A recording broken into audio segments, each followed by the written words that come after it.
Bonsoir, vous êtes bien sur la plateforme Le Semeur avec votre ami Jules Bécou. Nous avons fait une série de vidéos concernant la vie est prévisible. La vie est-elle prévisible? Et nous avons brossé un tas de questions concernant le fait que la Bible c'est un livre de lois et de principes et la façon de comprendre la Bible et les leçons qu'on devait apprendre de toutes les histoires des patriarches qu'on a dans la Bible, etc. Et les miracles qu'on voit dans la Bible que Jésus a opéré. Et on a compris qu'il y a toujours derrière un principe, il y a toujours des lois derrière. Et on sait que Dieu a créé la terre et puis il y a des lois qui s'appliquent, les lois de la gravité, les lois qu'on a décortiquées le long de cette vidéo-là. Et nous sommes quasiment arrivés à la fin, donc on veut faire un résumé pour nous diriger, pour nous aider à pouvoir prendre des décisions, à pouvoir nous situer par rapport à tout cet enseignement-là. Donc, la question qu'on se pose aujourd'hui, ou que je me pose, que nous posons à nous, c'est de savoir comment se fait-il que malgré le fait qu'il y a ces lois, tous ces principes qui sont dans la Bible, il y a encore des chrétiens ou des gens qui croient ou qui ne croient pas à la Bible, qui sont comme la queue. On dit souvent dans notre jargon de chrétien qu'on veut être la tête et non la queue, mais il y a beaucoup de chrétiens qui sont la queue aujourd'hui. Mais pourquoi se fait-il que, malgré le fait qu'on a ce livre de la loi, ce livre de la vie qui est supposé nous donner les ingrédients de la vie, mais les gens sont en arrière. Les gens sont... Imaginez une seconde que la personne qui a créé, comme on appelle Mark Zuckerberg, il serait un chrétien qui a créé, qui a conçu cette plateforme qu'on utilise aujourd'hui pour faire part de tout cet enseignement qu'on appelle simplement le Facebook. Et admettons que ce serait un chrétien qui l'a fait. Tout le travail que beaucoup de gens du monde qui dominent, qui ont compris que il y a des choses qu'il faut faire et que c'est la loi de cause à effet. Parce que c'est la vie, c'est on récolte ce qu'on a semé. Si on voit, alors ici, admettons que c'était des chrétiens, vous voyez l'impact que cela aurait pu avoir sur nos vies, sur nos façons d'agir. Mais ce n'est pas souvent le cas. Mais ceux qui ont réussi, comment est-ce qu'ils ont fait? Mais c'est simple. C'est parce qu'ils ont compris qu'effectivement, la vie est prévisible. Et si elle est prévisible, c'est parce qu'il y a des lois qui contrôlent, des lois qui dirigent nos façons de faire. Souvent, il y a une certaine irresponsabilité qu'on met qu'on motive par une spiritualité. Vous savez, moi je dirais simplement, les miracles, ça fait partie du quotidien du chrétien. Et c'est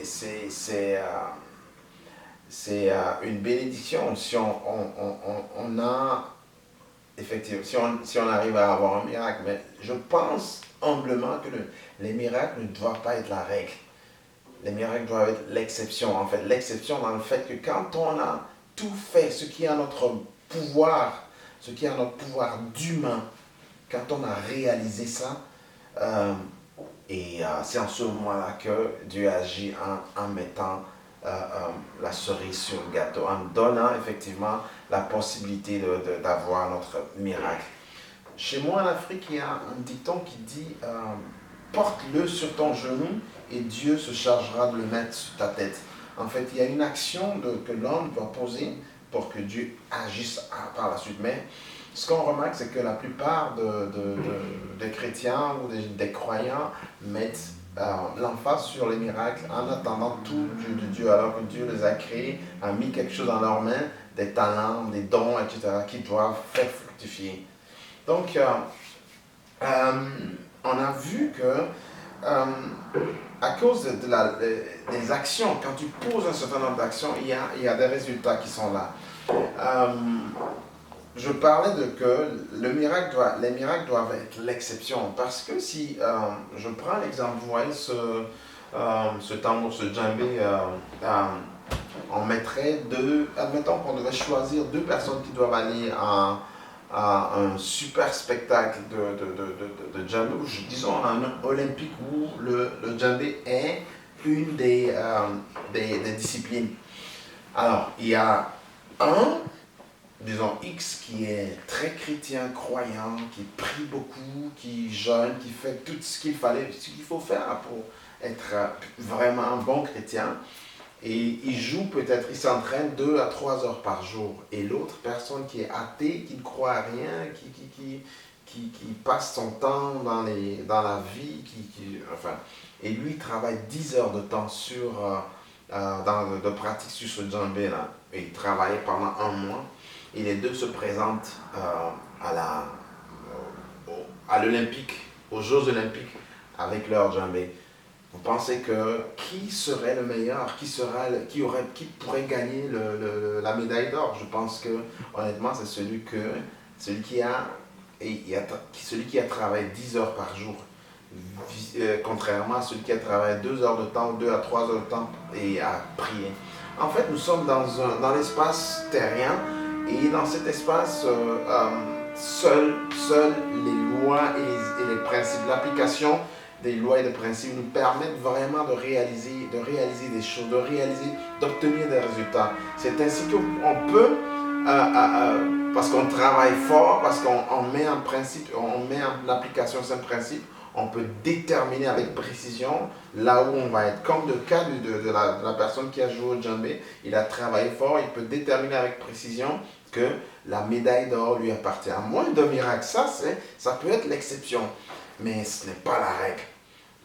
Alors, quand quelqu'un prie, très spirituel, est rempli de l'Esprit Saint, et pourtant il bouffe n'importe quoi, il mange n'importe quoi, il mange de façon...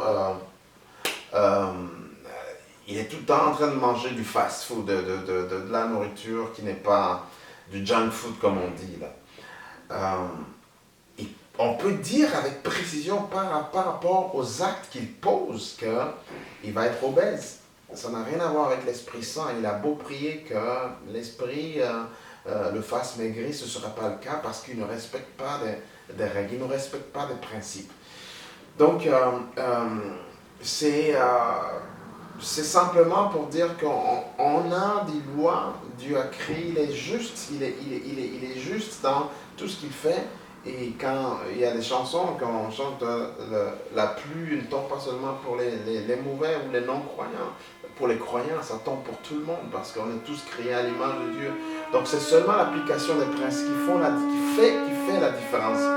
Donc je convierai à tout le monde à faire à s'asseoir, à se poser les vraies questions, où il se situe par rapport à ce livre de la loi qui est la Bible, qui est rempli de plein de principes de vie, de lois qui permettent d'atteindre certains objectifs, ou de savoir que ce n'est pas des miracles que Jésus, c'est l'emphase que Jésus était venu, n'a pas mis l'accent sur simplement les miracles, mais il voulait nous montrer qu'il y a des principes, des lois, des leçons qui sont en arrière. Donc, se poser la question, où est-ce que nous en sommes? Où est-ce que vous en êtes avec ces principes et ces lois-là?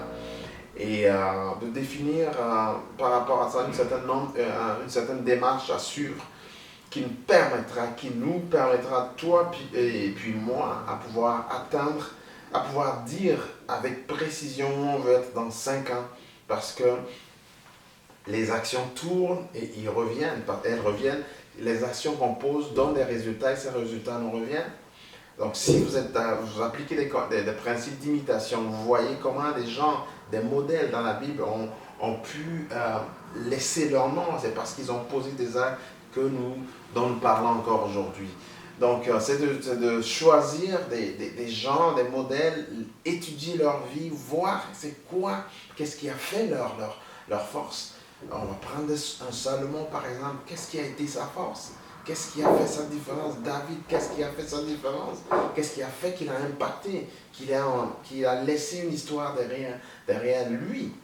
Donc voilà ce que j'avais à partager quand on parle du fait que la vie est prévisible, c'est faisable. Mais il faut connaître les lois, les principes et les appliquer à tous les jours que l'on vit dans nos actions et de ne pas attendre les miracles et faire des miracles la règle.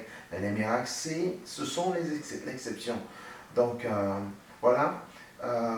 Avez-vous des questions? Avez-vous des commentaires? Avez-vous des critiques? N'hésitez pas à les mettre en dessous de cette vidéo. Comme ça, on va pouvoir vous répondre. Comme ça, on va pouvoir vous aider à vous guider aussi. Si vous avez des questions qui sont plus particulières, écrivez-nous sur le sonore et puis on va pouvoir vous aider. Alors voilà, nous sommes arrivés à la fin des capsules. La vie est prévisible. À très bientôt. Votre ami, le sonore.